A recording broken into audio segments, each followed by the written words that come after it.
record. And you are live. Okay, thank you very much. All right. So before we do anything else, I have to read the preamble to the Zoom meeting. So I'd like to welcome everybody to this evening's Finance Committee meeting. I've already checked to see if I can hear and be heard, so we're good with that. In accordance with the requirements of the open meeting law, please be advised that this meeting is being recorded and broadcast over the Lunenburg Public Access Channel, and this meeting of the Finance Committee is being conducted remotely. The town of Lunenburg, in response to the COVID-19, is currently following the guidance from the Lunenburg Board of Health, Massachusetts Department of Public Health, and the CDC regarding the virus and steps communities can take to prevent the spread, and all town facilities are currently closed to the public. In accordance with the governor's order suspending certain provisions of the open meeting law, all public meetings are being conducted remotely. The order, which you can find posted on the town website on the COVID-19 Information Center page, accessed through the town manager's webpage, allows public bodies to meet entirely remotely so long as reasonable public access is afforded so that the public can follow along with the deliberations of the meeting. Ensuring public access does not ensure public participation unless such participation is required by law. This meeting will feature public comment at the end of the meeting. At that time, if you have a public comment that you want to make but you cannot log in, you are free to send an email to Terry Birchfield, T. Birchfield, BURCHFIELD, at lunenburgonline.com. And if I pick up an email during the course of the meeting, I'll be happy to read it at the end. Please note that this meeting is being recorded and that some attendees are participating by video conference. Accordingly, please be aware that other folks may be able to see you, and then take care not to screen share your computer. Anything that you broadcast may be captured by the recording. I will introduce each speaker on the agenda. After they conclude their remarks, I'll go through each of the Finance Committee members to determine if there's anyone looking to make a comment. And I will be unmuting everybody in the Finance Committee, so hopefully we'll save some time having to bring people in and out. After the members have spoken, the chair will afford public comment at the end of the meeting. Again, what I will do is ask if anyone wants to speak, please indicate by using the raise hand function on the Zoom program. And then again, as in any regular meeting, I'll ask you to identify yourself by your name and address. And if we do have anything that we need to take a vote on, that will be done through roll call vote. And because he's such a nice guy, Peter is going to do the screen sharing tonight, so I don't have to, and I do appreciate that very much. Karen, I'm going to unmute you as well, so if at some point you feel like you need to mute yourself, go ahead and do that. So with that, tonight's agenda, I just wanted to start with revisiting the warrant articles, if there was anything that anyone wanted to bring up regarding any of the warrant articles that were reviewed last week. And I will start by saying that I did watch the Board of Selectmen meeting this week, and one of the interesting things that, and I'm not sure if the Historical Society will consider this or not, would be whether or not they would be wanting to wait until we get through this period to bring it to a vote or bring it to a town meeting, whether it's through the special town meeting or next year's town meeting, to try to see about getting the cap on. But that would be, I'm almost thinking that they'd be almost better off trying to do that than try to get any kind of an increase on top of taxes this year. But that's just my personal thought. Otherwise, I just will wait until, Heather, I'm sorry I didn't get back to you on whether or not I should be calling the person to come and present, but we do still have time in the April 23rd meeting to invite someone to come and speak to that if people feel that they want someone to come speak. And that was the only warrant article that I had any follow-up feelings about, other than, the budget ones, which are all unknowns at this point. Yes, and Rebecca, sorry, Terry, Rebecca's coming back to the Board of Selectmen's meeting this coming Tuesday as well. Okay. Additional questions if anyone wants to tune in that night. Dave? Yeah, just a quick question through you to Heather. The streetlight article is still in on the warrant at this point? Yes. It is. Okay, thank you. Okay, if there's nothing else on that, then we'll go right into the FY21. Actually, I think we're starting with capital plan. So we'll start with the capital plan changes.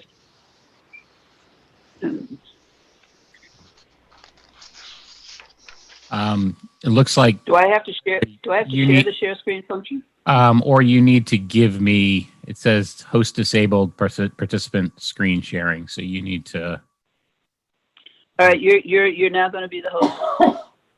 okay. Oh, the responsibility. Okay. Okay, you got it. Okay. You can mute me all you want. Okay. It looks like recording has been paused as well. I just want to make sure that Scott or somebody from PAC is still getting this on their end.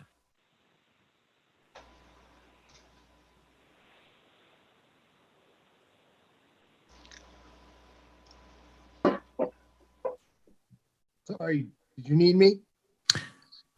Yes, Scott, it just showed on my Zoom screen that recording had been paused, and I just wanted to make sure that everything is flowing accordingly. It looks like it's back to normal. I'm not sure why. I don't have control over the recording of the Zoom meeting. I just am responsible for the television broadcast.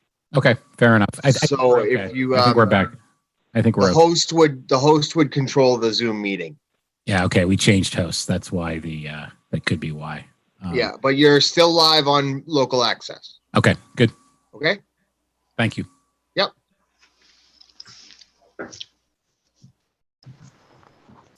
Heather, is this Okay, the Heather, document you go. wanted? It is. So the Capital Planning Committee had a meeting today at 4:00 and explained part of my approach to the revamping of the fiscal 21 budget was to hold off on any of the capital plan that related to tax funding through tax revenues, which was $650,000 of the capital plan as it was originally recommended. So they went through the projects and moved the police cruiser down to 12 now. That's the new number. So the appropriation now would be $664,800 from free cash for those 11 projects.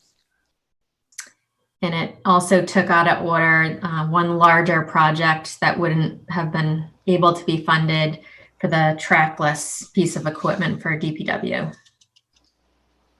So the plan is overall to defer these projects to the special town meeting after we have a quarter of revenues in to see where we stand financially, and as well as we'll get to the budget as well.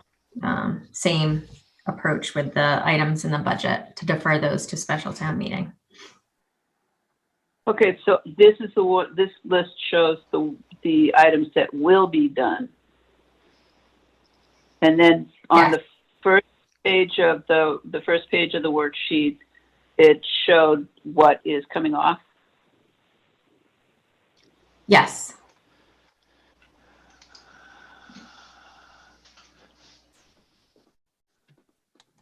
That was the first page I'm showing right now. Yeah. Okay. And this is what remains for annual town meeting. Okay. Peter, That's could you correct. click back to the first one for just a second, please? Yep. I'm good. Thank you. You can go back the other way.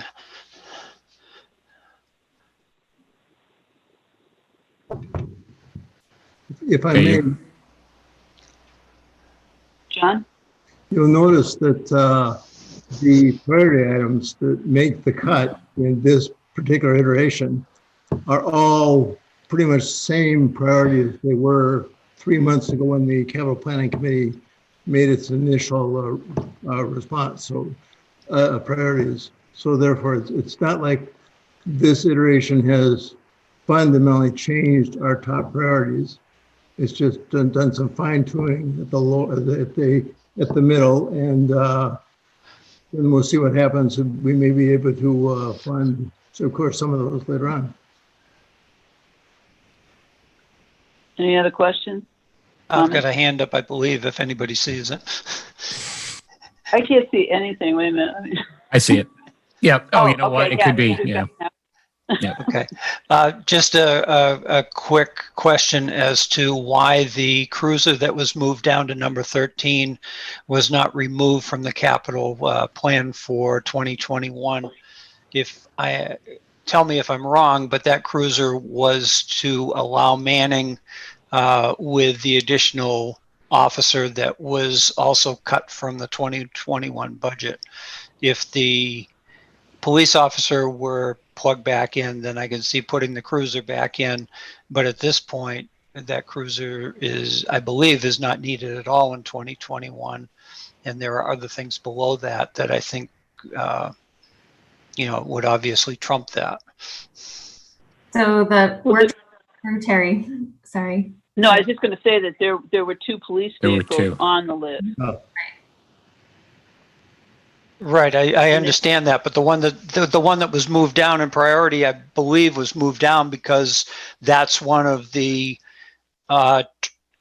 vehicle triggers with the additional officer being added in 2021. For every 2, we need another police vehicle.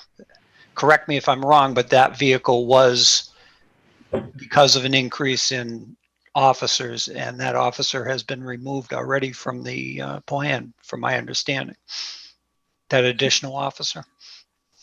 So It's semantics. The cruiser right now is beyond the funding anyway. Mhm. So I just hope that when capital planning goes back and looks at this, if there is more money available in November, that they still keep in mind that cruiser may not be needed and use that $67,000 somewhere else. If I may, Chairman. Heather, go ahead. I'm sorry. So like I said, this is to defer that part of the plan until the fall. And the plan is to defer those positions to the fall as well. So come around special town meeting, depending on where we are financially, we would be requesting that additional police officer. Therefore, it would trigger that additional cruiser at that time as well. Right. Okay. That's fine. Thank you.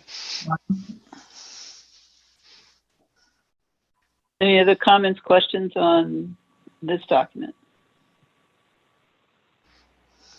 Okay, moving right along. Heather, what would you like next?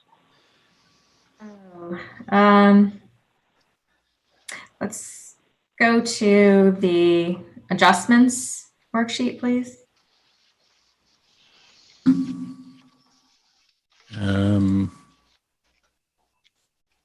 This one. Oh yeah, it didn't come out fully, but it's enough. So this is similar to last week's worksheet I showed you, but there's some additional changes. So as we were just talking about the capital plan, so on the revenue side, that readjustment, it uses $14,333 less of free cash towards the capital plan. So that's changes the revenue side, that amount. And on the expenditure side, the revisions to the capital plan of deferring that $600,000 actually, it comes out to a reduction of $664,333 to the amount spent on capital on the expenditure side. So that amount is that last line under expenditures.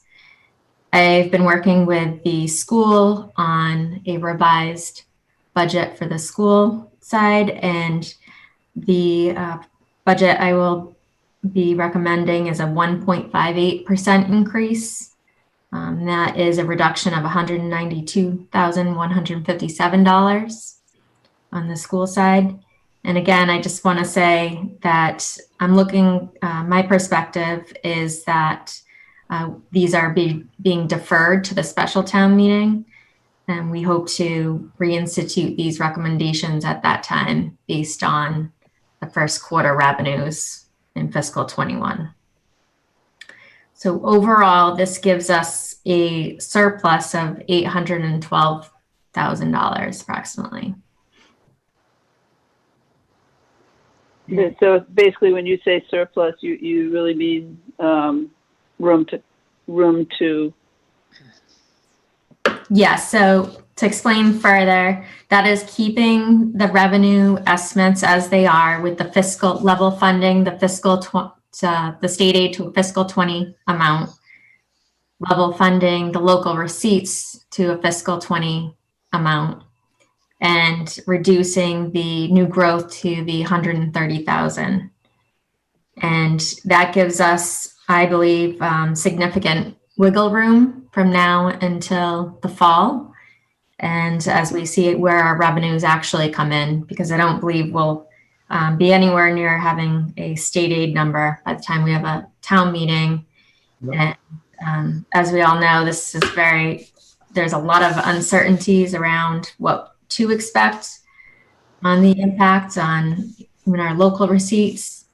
And after Karen and I reviewed the local receipts, I'll get to that in a separate document. We feel that number is sufficient not to change based on historical actual receipts, and that we've been diligent about keeping those figures conservative. So even if we did see a significant reduction in the amount we actually receive, we feel those numbers are sufficient. And then the 211,000 in state aid, that would include any adjustments, potential adjustments to Chapter 70, Chapter 90, all of the state aid that we receive? Yes. Chapter 70, Chapter 90 is separate. Oh, okay, so that's right, Chapter 90 exists in the budget separately. Show up on our revenues side.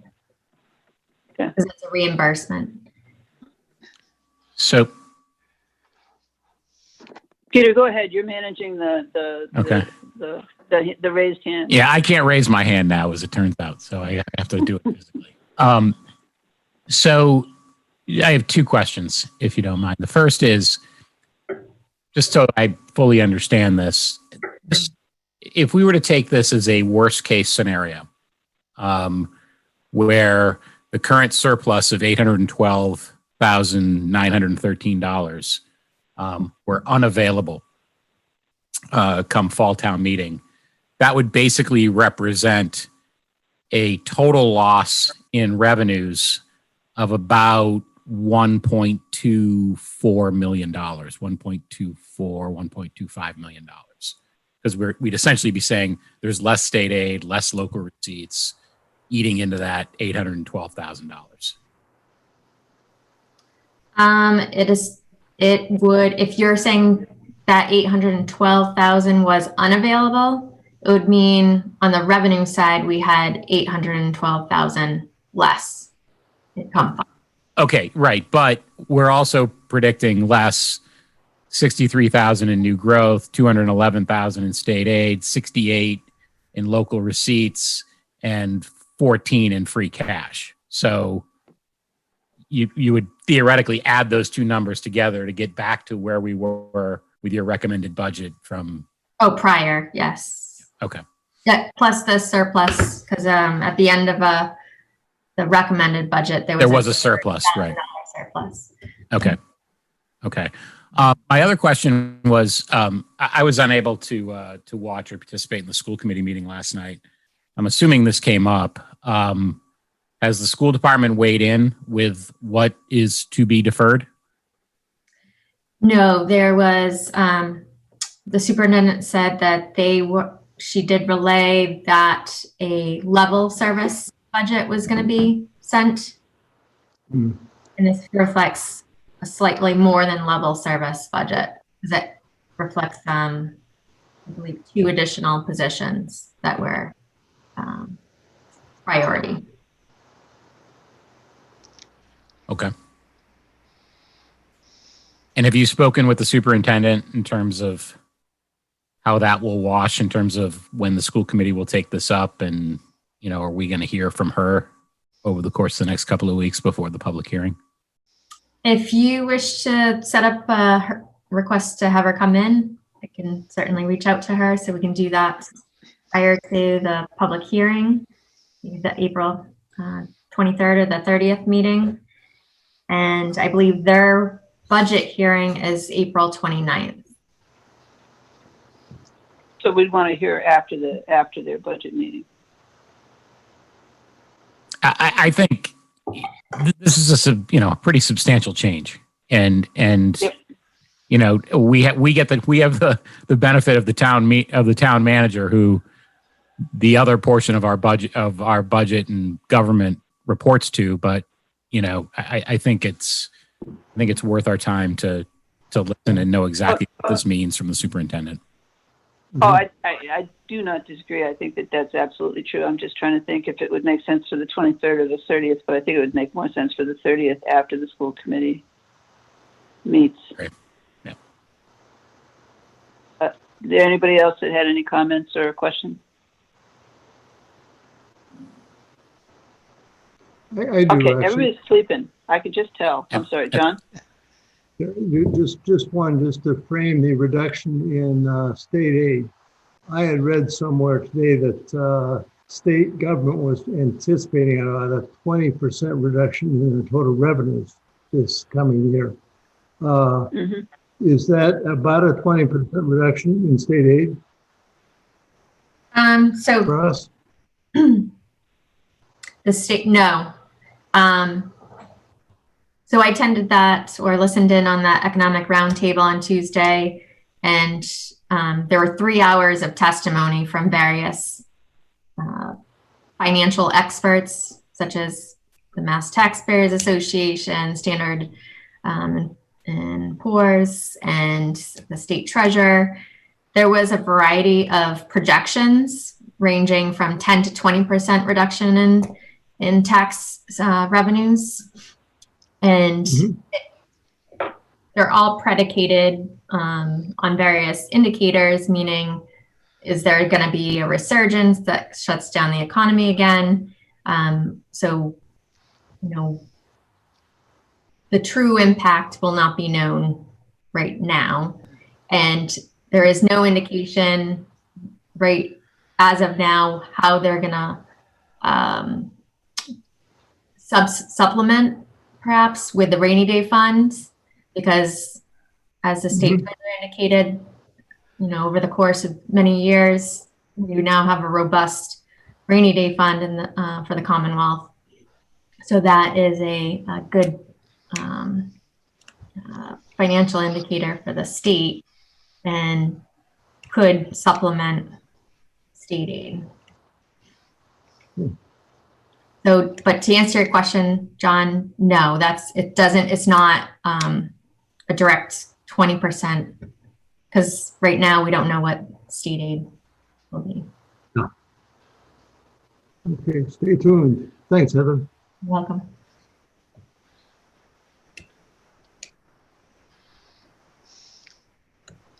Are we ready to move on? What's next? The revenue expenditure worksheet, Is that Excel or PDF? it's a PDF. Okay, this one. Oh, it didn't come out as well. That's only, all right. Looks like it truncated into Yeah. 2 sheets. Yeah, did. I'll have to resend those. So we'll start on so this is just a depiction of the adjustments. So on the revenue side, you'll see the new growth numbers, 130, the level funded amounts for state aid and for local receipts from the fiscal 20 amounts. A change in the free cash number. So that's that number represents what's being proposed for the capital plan and the OPEB and regular stabilization fund. And if you want to go down to the revenue. Am I still scrolling down to the other end? There you go. And all the adjustments made to the operating budget are reflected in the third column or fourth, third number column, as well as the change in the allowance for abatements number is now 120,000. And the capital articles, you'll see that the 664,800. And the bottom line is if you keep going down, you'll see the surplus there.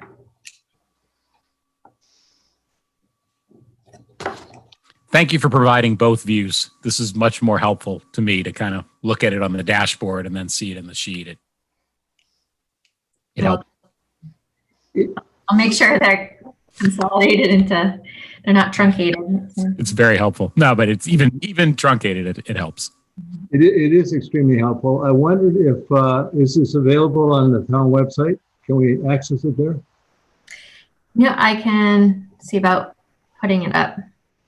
I certainly would appreciate it just to review it. Sure. Thank you, Heather. You're welcome. And if there's no questions on that, we can move to the local receipts. That was the, You're not anticipating any cherry sheet offsets? Nope, they're there. Or changing that?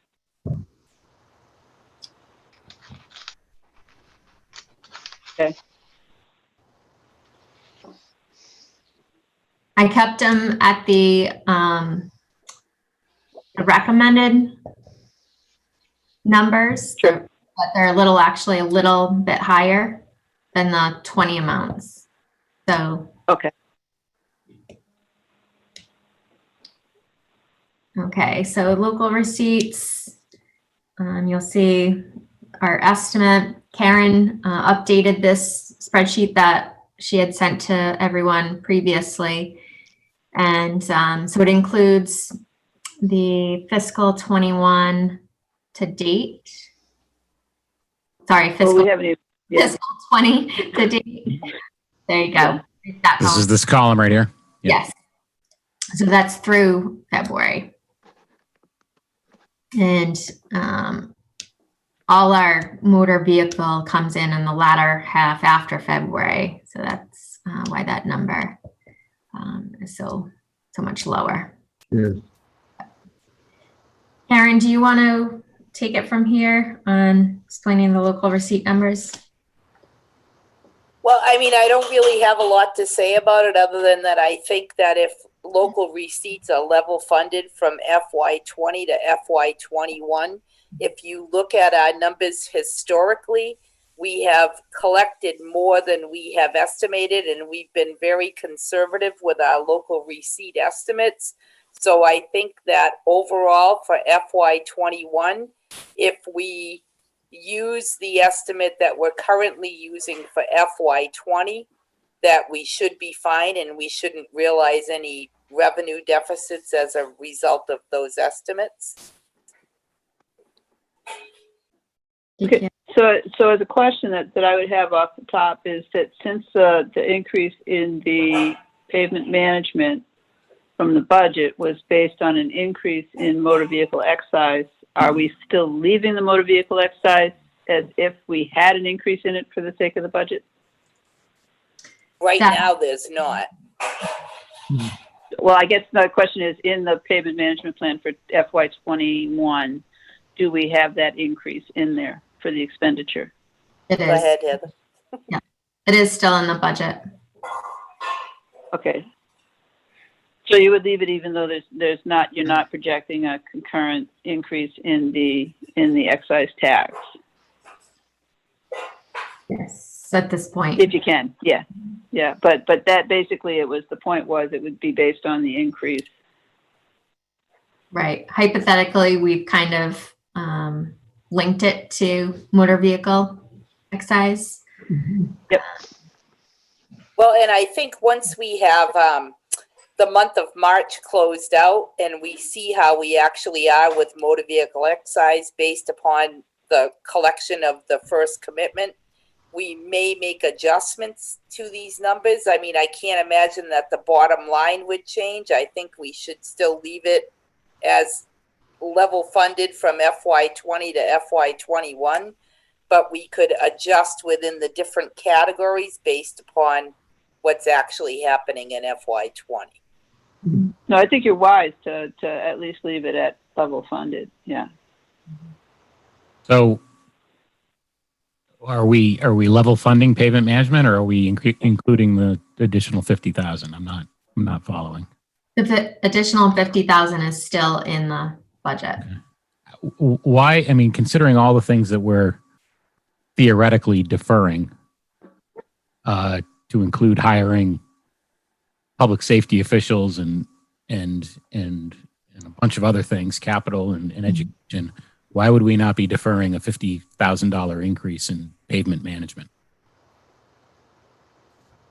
The approach was just to take out new positions and defer those. And I think given the bottom line, as far as what we have for our current surplus, I don't think there are additional cuts that need to be made at this time.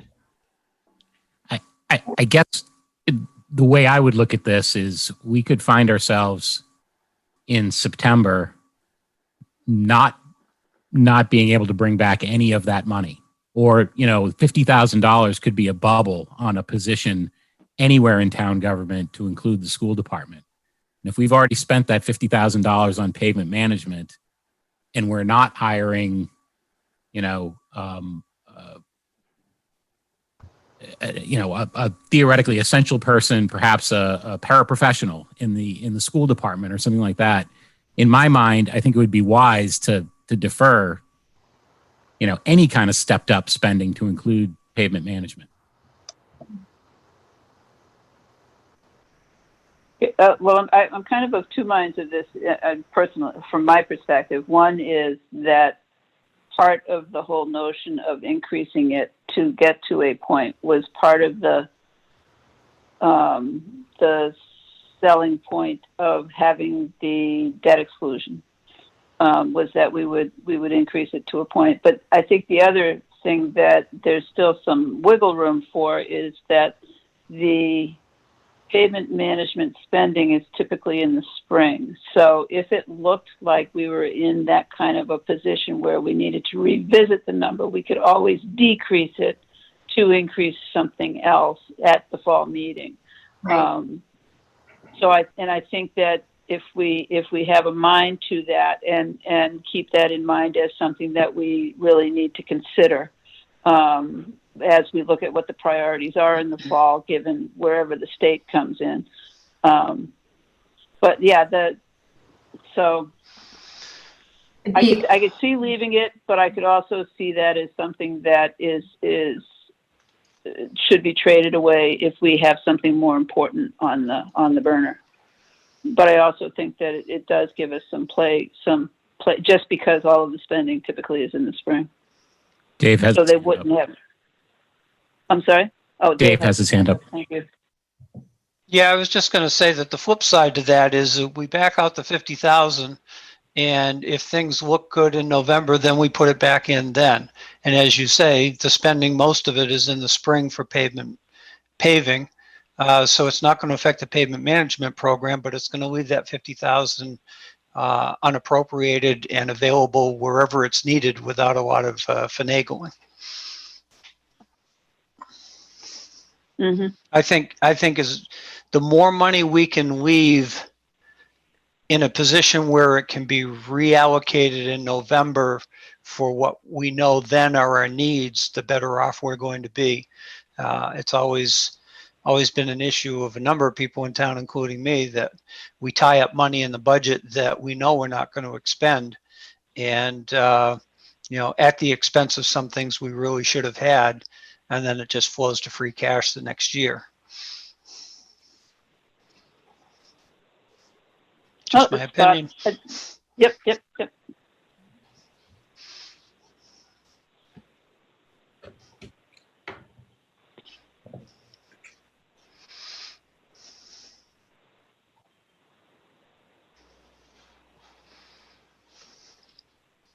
Still trying to see who's here because I didn't say Michelle and Jay seem to have fallen off. And No, I'm watching. Nobody's waving.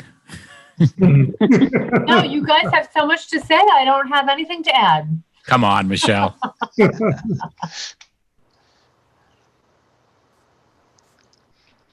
right. Any other questions or comments on the local receipts? Yeah. Okay. Do we have another document or are we Oh, good? we got another hand. Either Phyllis sorry. or Carl have asked to be recognized. Sure. Can you hear me? Yes. Carl Luck, 50 Sunset Lane. This is excellent, Heather.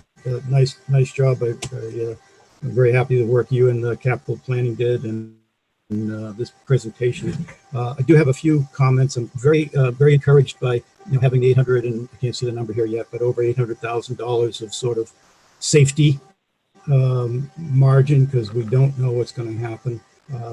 I would make a comment on the revenue side, and I think it needs to be that big because I think using flat state funding and local receipts from this year is pretty optimistic.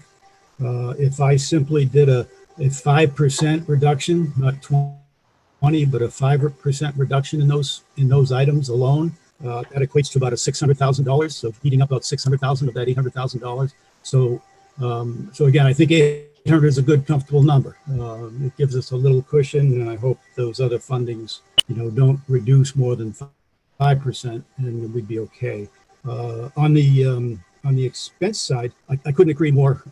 Consistent with the rest of the theme of defer what we don't need right away.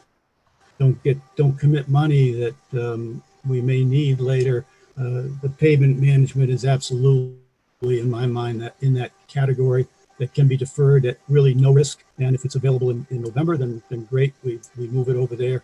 But if we need it, it's available. Getting money out of the budget is a whole hell of a lot harder than allocating at that time.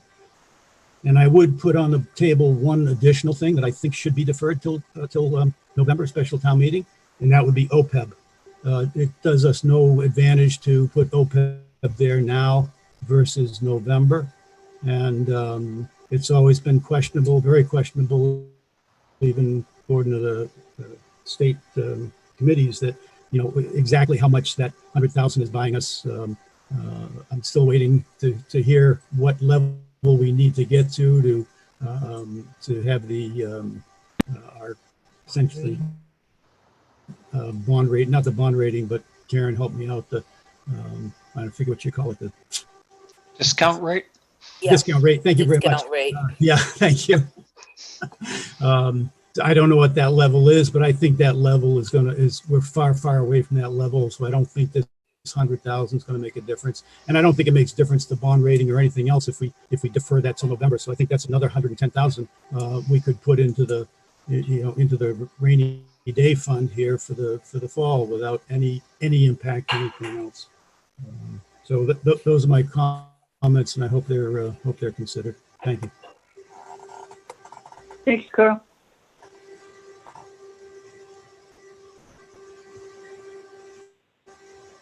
Okay, then moving on from local receipts.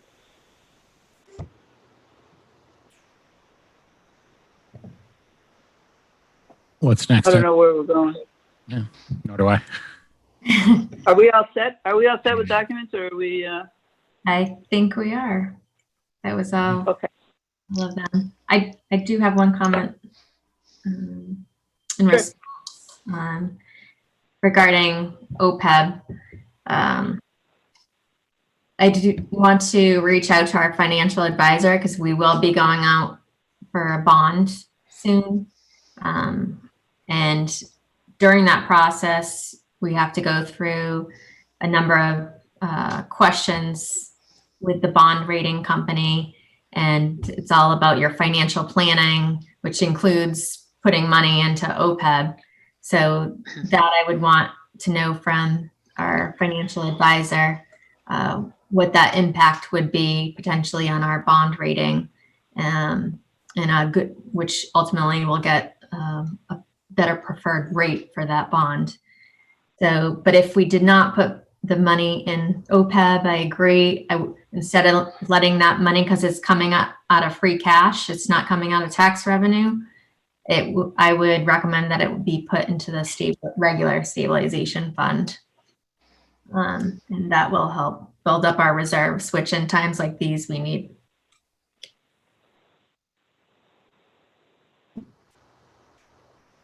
Anybody else with anything on that? I mean, basically, I understand that the other piece of the bond rating is not just that we put money in there, but that if we have a fiscal policy that we, to the extent that we can, follow it. So whether it's we don't put the whole 100,000 in, but basically we make some kind of, whether the financial advisor says defer it, yeah, that's fine, not a problem. Defer part of it, that's not a problem. Whatever is going to keep us in the best stead, because it took a long time to get to that bond rating. So, Karen, do I have to unmute you, or are you just playing over there? Do you need me? Oh, I don't know. I couldn't tell what you were doing over there. I thought you were raising. I thought you were. Oh, no. It was my daughter hanging her head over my laptop. Okay. Dave? Yeah, just a question of mechanics. If we deferred the OPEB deposit and put it into the regular stabilization fund, aren't the mechanics kind of involved to get that back out of there to get it into the OPEB? Yes, it would be a 2/3 vote to take it out. Okay, so it's just yeah, okay. It's not all that involved, but the other side of the coin is that if it were left in unappropriated reserve, is what I'm going to call it for the moment, and then we did that in November, whether we put it into the reserve fund because we've decided we're not going to make that deposit, or we put it into the OPEB, wouldn't that be easier and keep the money fluid so that we could, if we get in dire straits, we don't have to pull anything out of the reserve account because we didn't put it, because we held that 110 back. Does that make any sense? Through Terry, the chair.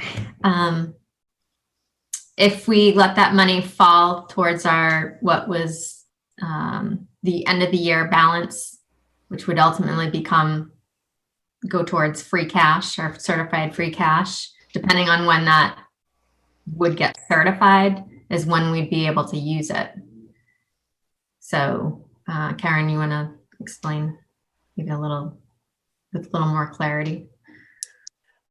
Well, the free cash that was certified for the end of FY19 is available for appropriation in all of FY20. So if we chose not to put any money into the OPEB trust fund or just leave that in the bottom line, then once June 30th is over with, we would have to submit for a new certification of free cash and appropriate from the new certification, provided that the funds are there. Okay, so the mechanism is better to get it into the reserve and just pull it back out of there if you need it. I would agree with that. Yeah, okay. I do too. I understand it better now. Thank you. You're welcome. I'd like to, Heather, you had suggested that we check in with our bond advisor or financial advisor. I'd like to get an opinion on this. I don't have a strong opinion on any of this, but I feel like I'm not informed enough. I was planning on reaching out to him to ask him some questions with that upcoming, and that was one of them. Thank you. You're welcome. I want to say every couple of years we hear from somebody talking about that, and Yeah. we also hear from the whole issue of OPEB and OPEB liability. And I will say that one of the saving points for me with OPEB is knowing that, all right, so 2021 is horrible, and we've put all this money in OPEB that we can pull from that fund to pay insurance costs in the following year for retirees. So it's not like it's not available ever, which it made me feel better than to try to think of what we were going to need 40 years out. But basically, building it definitely. There's no way we're going to hit the liability in my lifetime. So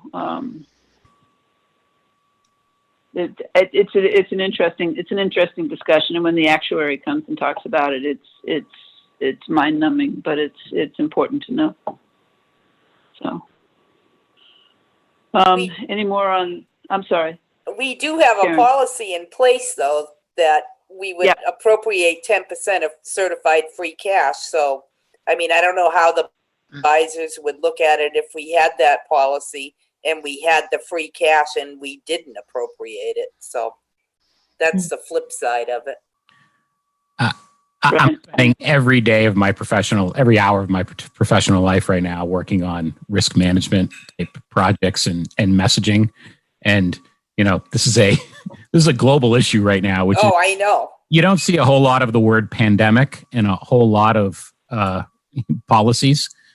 And so, we're living outside of policy today. And I think, if anybody knows that, it's anybody who's dealing with, credit defaults and those types of issues, credit in general. So, this is something that, in my view, requires a degree of judgment that is outside of the letter of policy, at least for consideration.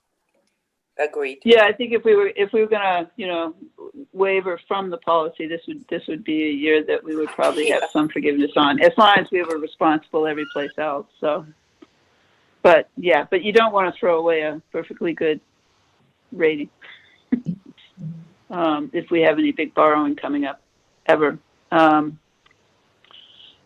But anyway, all right. So, any other questions on any of that? Then I will leave it to, I did bring up, maybe I shall share it if I can find it. The host disabled participant screen sharing. Can you give me back the host, please?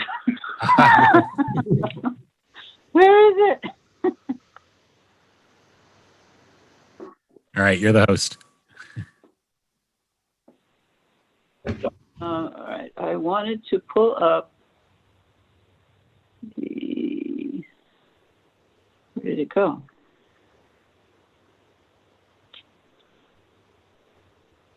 I don't know where it went. All right, I wanted to pull up the budget calendar just to get another look at it, because we're 3 weeks away from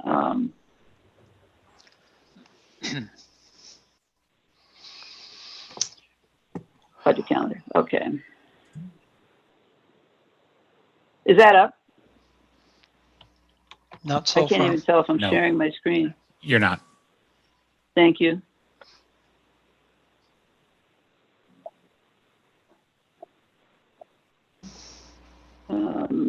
Where did it go?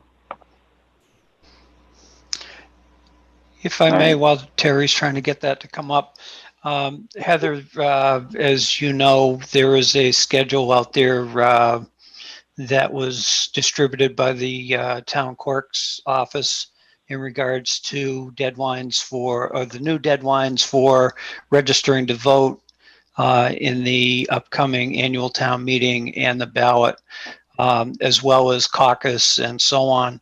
Realistically, with the caucus scheduled for May 13th, I believe it was, are they really considering allowing the public to gather in that building if schools do not reopen before the end of the school year?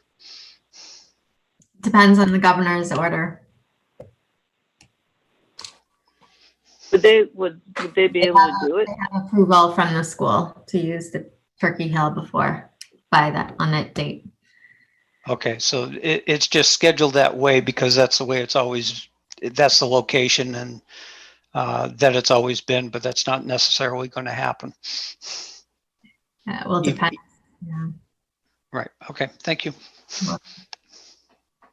All right. So the 16th is today. All right. So, and then the 23rd, we have a budget review meeting. Do we want to hear on the Community Preservations Act or no? Or do you I think want if to it's just tune in Tuesday? Sorry. If I may, I think if it's going to be deferred till at least special town meeting in the fall, there's no need to, but if it's going to stay on the warrant, then I think we should have the presentation at one of those meetings, wherever it seems to plug in best. Well, it could just be at the public hearing too. It's just a question of whether you want it in advance of the public hearing. I'll just speak for myself. I think I've got enough information to do an analysis without a meeting before the public hearing. Anyone else? Where the intention is for us to deliberate and vote on a recommendation at the public hearing. That's correct. So I'm just thinking out loud here. We could find ourselves in a rat hole there, where if we hear it and we've heard it and we've gotten our questions out, then it's not commingled with the broader budget discussion. Okay. I mean that's just my tough thinking on it. I don't have a strong opinion either way, but. All right, and basically, we don't expect a lot of information to change in terms of what you're looking at for budget presentation at this point before like by the 23rd. Is that correct, Heather? Not a lot of new information. Is that what you said?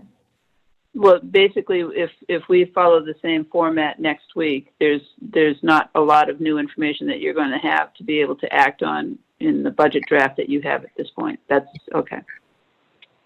All right, then if it's possible, could you reach out to the Historical Society and see if they can come in for a quick presentation?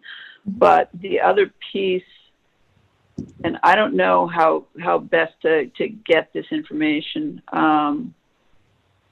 would be what the effect on an individual. I know there's kind of a generic one, but basically what the effect on a surcharge over it would be over the tax base, knowing that the first 100,000 is of the property is not considered in the surcharge, but Yes. Yeah. Those questions are in the queue to be asked. So you mean like oh, super. So, on average right. So tax Tuesday year night. and so on. Okay. Information. And then Tuesday night, if they end up deferring to the fall, if they start to lean that way, then maybe I'll put them on the agenda. But if they're going to defer, then we might want to wait on them. Was there something else that was coming up next week that I needed to be making sure is on the agenda? The green communities. Green communities, okay, the light fixtures, okay, that was the only other one? I believe so. I'll have to, Are we doing general government on the 30th. the 30th. The 30th is debt, it's debt, sewer, and general government.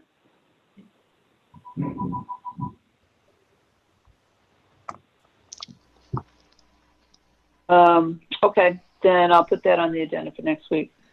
And the school, you wanted to also invite them on the 30th? I think so. I think I prefer the 30th to the 23rd. If anybody feels a different way about that, I can entertain that too. I personally put it think this it way, makes, oops, sorry. Go ahead. I was just going to say, I personally think that where you chose the 30th, where it was the day after the school committee got a chance to vote on their budget, then what we get presented to us will be what they voted on rather than pre-vote, which has been the issue over the last few years. If they vote, right. If they vote. Is it possible to bring in debt, sewer, or general government into the 23rd? We could have the debt one on the 23rd. Okay. The sewer will not be ready until the 30th. You know that. Okay.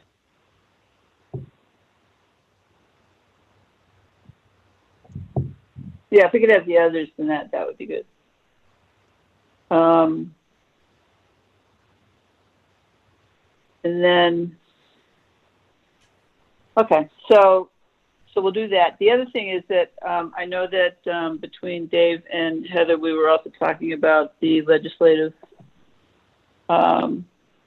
reaching out to the legislators to see whether or not there was going to be an opportunity to either jointly or individually rake them over the coals, but not really rake them over the coals, but talk to them. I think a get some productive sense of- conversation is what we're after. Oh, is that what it was? Okay, Yeah. That's the public description. It's actually more accurate too. I don't think that I would try to rake anybody over the coals. But there was is there any movement on that? I guess is my question. Heather, you go ahead because you've got the most up to date. I heard from each of them individually, and I still I'm working on pinning down a date that they're both available. They were in budget session or in sessions today and probably late. And potentially they could have or Senator Tran said he could come Tuesday, but by that time the agenda had to be posted so I'm asking to see if they're available on the 28th, which wouldn't normally be a night the selectmen meet, but they discussed possibly meeting that night. So would probably be a good night for both boards to come together. In a light agenda, if any, for the selectmen, and not one of your other regular nights where you're already pretty full. No, that would be We're good. busy in the evenings these days, you know. So I'll let you know as soon as I hear. I'll send something out. So if I could make a comment on that, there was some email traffic that Dave shared with me earlier this week on the topic. I had written an email to Dave based on our discussion last meeting or the meeting before, just to kind of synopsize my concerns and why I personally wanted to hear from our legislative representatives. And principal among the issues is the Student Opportunity Act and the effects that has had on the formulas that are driving our rates that we pay to Monty Tech. And the the response that we got back from Representative Hayes' office certainly did not include the nuance of those formulas, but rather, looked at it very surface, which was my initial read, if you recall, back at the discussion we had with Monty Tech, which is why are our rates going up disproportional to our enrollment, which was they looked at specifically enrollment. The underlying issue here is that you've got to pull back a lot of information below the numbers on the spreadsheet and hear from the people who are actually doing the calculations to understand that the formulas have changed in a way that are significantly disadvantageous to Lunenburg. And until that is understood and agreed to, there can't be much of a substantive conversation about the Student Opportunity Act and its effects on Lunenburg. So my hope is that we can get to that point prior to the discussion with Representative Hay and Senator Tran, so that we can have a substantive discussion about how this came to pass and what can be done to potentially address it.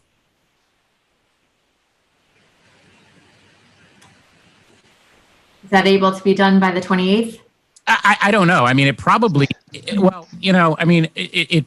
includes, involving the business manager at Monty Tech in the discussion. And I know it's not convenient to do that, but the citizens of Lunenburg are on the hook for six figures above, $60,000 above even the increase to the budget for Monty Tech. Monty Tech's budget is increasing $58,000, and we're paying $114,000 more.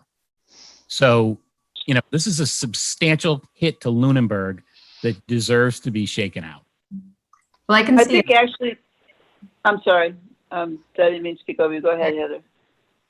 I can see if Tammy can attend that meeting as well, because she's very versed in it. Yeah, I mean, she's the most versed, so far as I know. And I think it would be I think whatever we can do to make that discussion as productive as possible, I think is worth the time. And, the initial reaction that we got from our representatives was no reaction.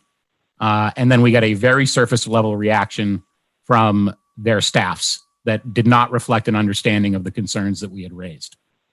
So while I'm encouraged that they're willing to come talk to us, I don't want it to be a waste of time in talking past each other. I'd rather us understand the underlying issue. Mm-hmm. I would also, there was years ago, someone who was an expert on school finance and the formulas that Desi was using that came and spoke to the finance committee. I don't even know if he's still around. Karen, do you remember him? Yeah, you're talking about Mark Abrams. I am. And he is still around, and he still teaches the Chapter 70 class. I know that. And so I know he came out when Kerry Spidell was here. And Right. I'm sure he would come back at some point if he were asked to.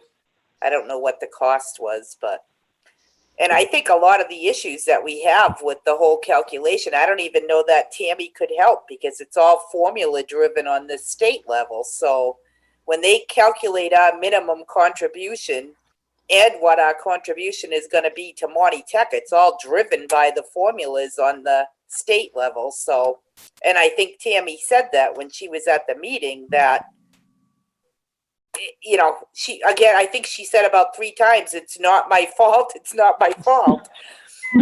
So I think the issue that the town of Lunenburg has is more of a Chapter 70 formula driven issue than it is what our assessment is at Monty Tech, because That's exactly right. so I don't know what good it would do to have Tammy come, I guess is what I'm saying, because she has no control over that number. I'm not suggesting she does. I'm suggesting so far she's been the most educated person to explain what's driving the number.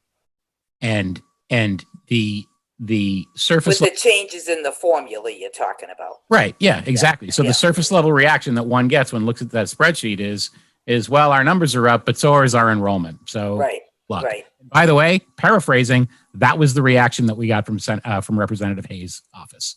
I'm seriously paraphrasing, but that was essentially it. Pretty Right? close. Pretty Yes, close. definitely. So it takes some time to unpack that and realize that, the history here is, I know I've said it before in this meeting, but, the Board of Selectmen all went and signed a letter and said, we support the Student Opportunity Act because we believe that morally this is the right thing to do. And the Lunenburg School Committee went and said, we support the Student Opportunity Act. None of us, I don't think any of us had fully read the legislation, certainly didn't understand the effect that this had on the formulas. We all kind of knew that it wasn't going to benefit Lunenburg substantially financially, but I didn't have any idea that we were going to be penalized for it. Right. And that is the effect. That is the effect. So somebody of some authority, please come and explain. Because I feel like I got hoodwinked. I mean, Yeah, I there don't know might how be a- much, I'm sorry, I don't know how much they can tell us if they do come to the meeting, but as Terry was saying, I know, like, for finance committee members and board of selectmen members to understand that whole calculation, and even Heather and myself, Mark Abrams is very good at going through what that whole process is and how those amounts are calculated. So it would be beneficial, I think, to have him come in at some point, go through that process with us again.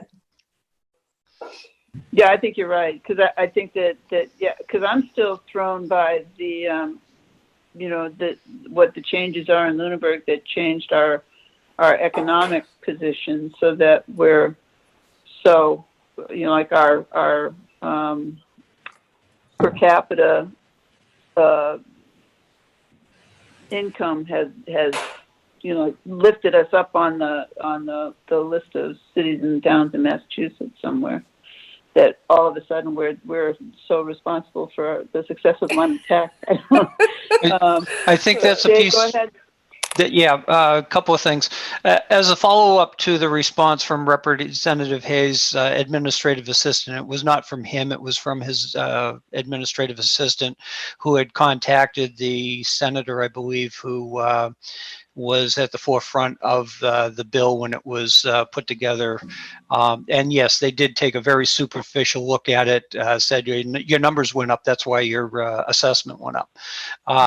As a follow-up to that, I sent back a response, first of all, with the link to our meeting on YouTube and the specific section of the presentation by Tammy, explaining the formula and why we got hit so hard. Don't know if they've bothered to watch that yet or not, but I also reached out to Tammy, actually copied her the response we got from Senator Hayes' office, and she says, yep, no problem. I was giving her a heads up. She said, yep, no problem. Tell them if they want some more information, give me a call, and I will explain that, your concerns to them in the way she did during the hearing. So I've attempted to get that information flowing between those entities. Not so sure that it is actually flowing though. Yeah, we also picked a bad time for that. Yeah, definitely. They're extremely busy. I got a text from Senator Tran directly this afternoon that took 4 days to get back to me, and he says he's been on the floor of the Senate, every day, all day, and they're in session till the end of the month. So he's extremely busy. Okay. Well, if we can consider having Mark Abrams come out, I think that would be helpful, and I think it would be helpful for everybody to go through that process. And, there's probably some new people on the school committee that wouldn't mind seeing that too. But that's just an aside on my. Dave, did you put your hand up again, or you just didn't take it down? No, I didn't take it down. Okay. With that, committee reports. Do we have any committee reports? We have no committee reports. All right. Well, if we have no committee reports, then that just brings us. I guess I will ask if anybody on the committee has any public comment that they want to make at this time. Nobody wants to make a public comment. Okay, so then I will ask if there's anybody in the public that wants to make a public comment. I do not have any emails showing up.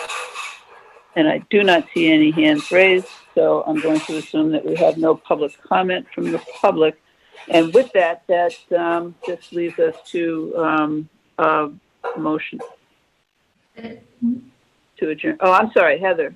Did I forget I don't want something? to prolong you adjourning your meeting, but there are two things that the selectmen voted on Tuesday night that I think you'd probably be interested in.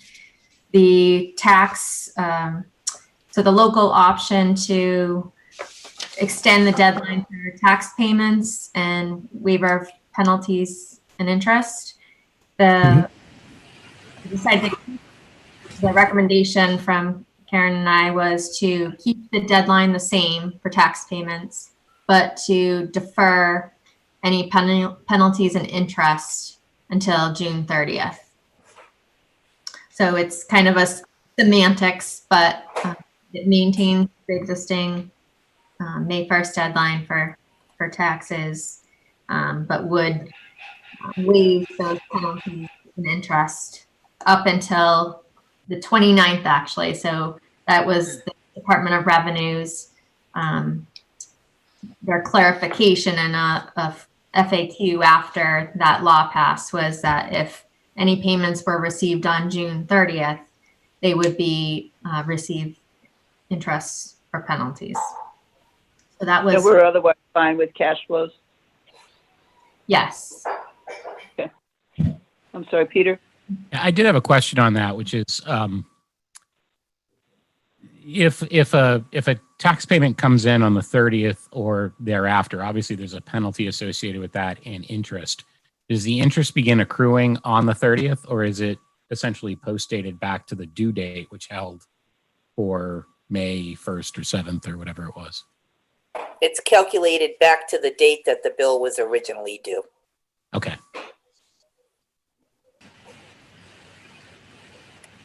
And the other vote they took was, so we're not allowed to expend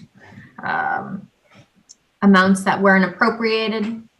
And per Mass General Law 44, Section 31.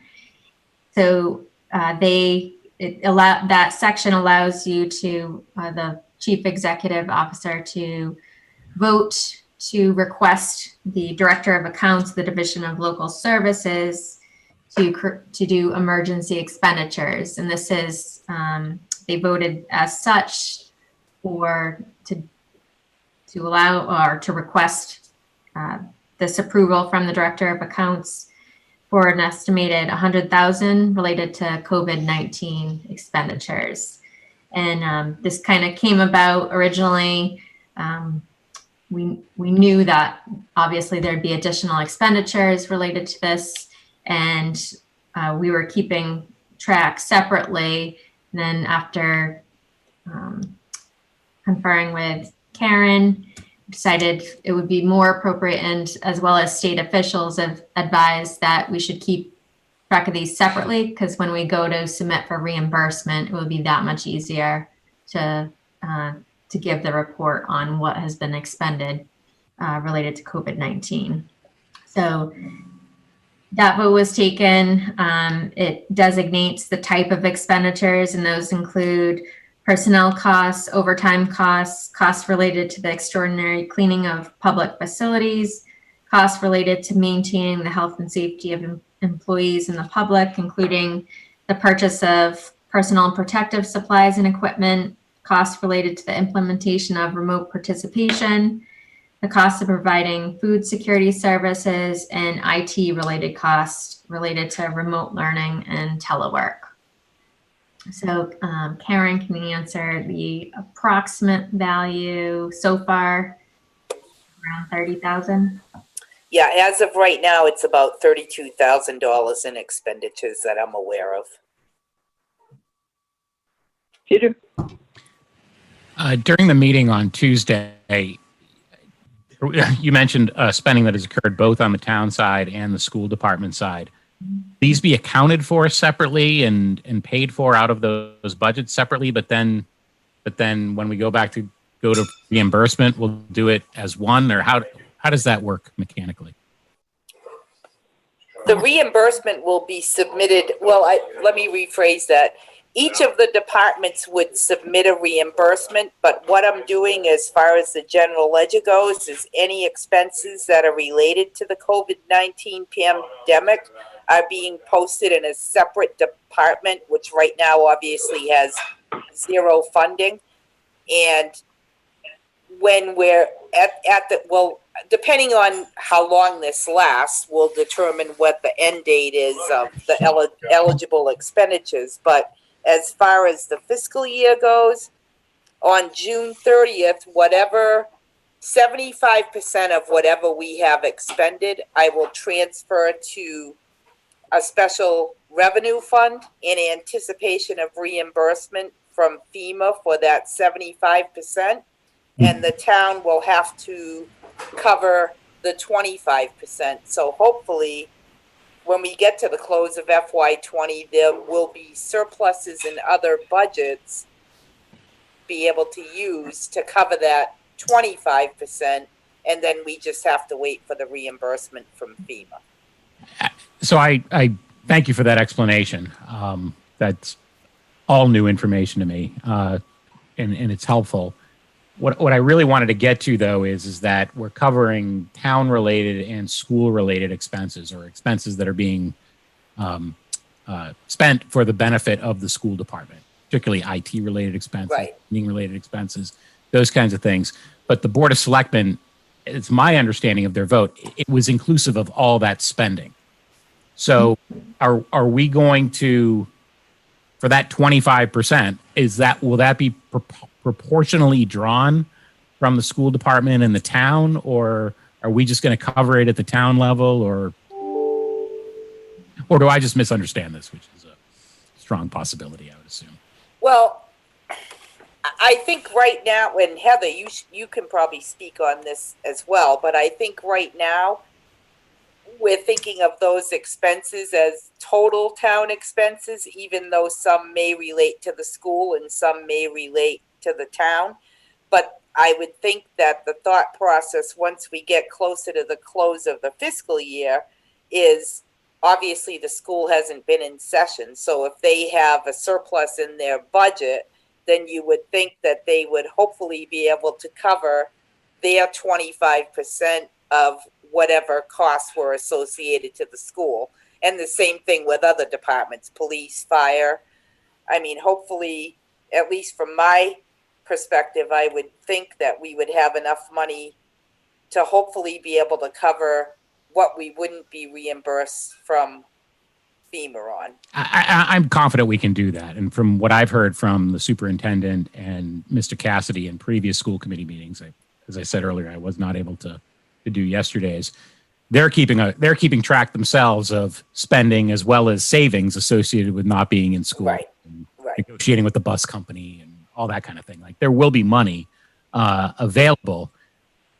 So I'm not personally overly concerned about that. What I'm concerned about is the commingling of funds, and how that actually happens. If one account is appropriate or not, and how that's managed. It sounds like it's fine. It's not a big deal, and we can deal with it. Which if that's, and I that's would the answer, agree with that's that. totally fine with me. I honestly didn't know, so that's why I asked. Okay, John? No, I actually was going to ask two questions that Peter asked. Oh, okay. No, I'm on the right path. I feel better already. All right. Sorry, Heather, was there more, or was that The all you two wanted? major things. Yep. Okay. Thank you. Okay. Then with that, I'm back to being happy to entertain a motion to adjourn, if there's nothing else that anyone wanted to bring up. So move. Second. All in favor, and this will be a roll call. John? Aye. Peter? Aye. Jay? Aye. Dave? Aye. Michelle? Aye. And I for myself. So with that, we are adjourned, and we'll see you all back here next week at 7 o'clock. Thank you, everybody. Good night, Bye, everybody. everybody. Thanks. Got it.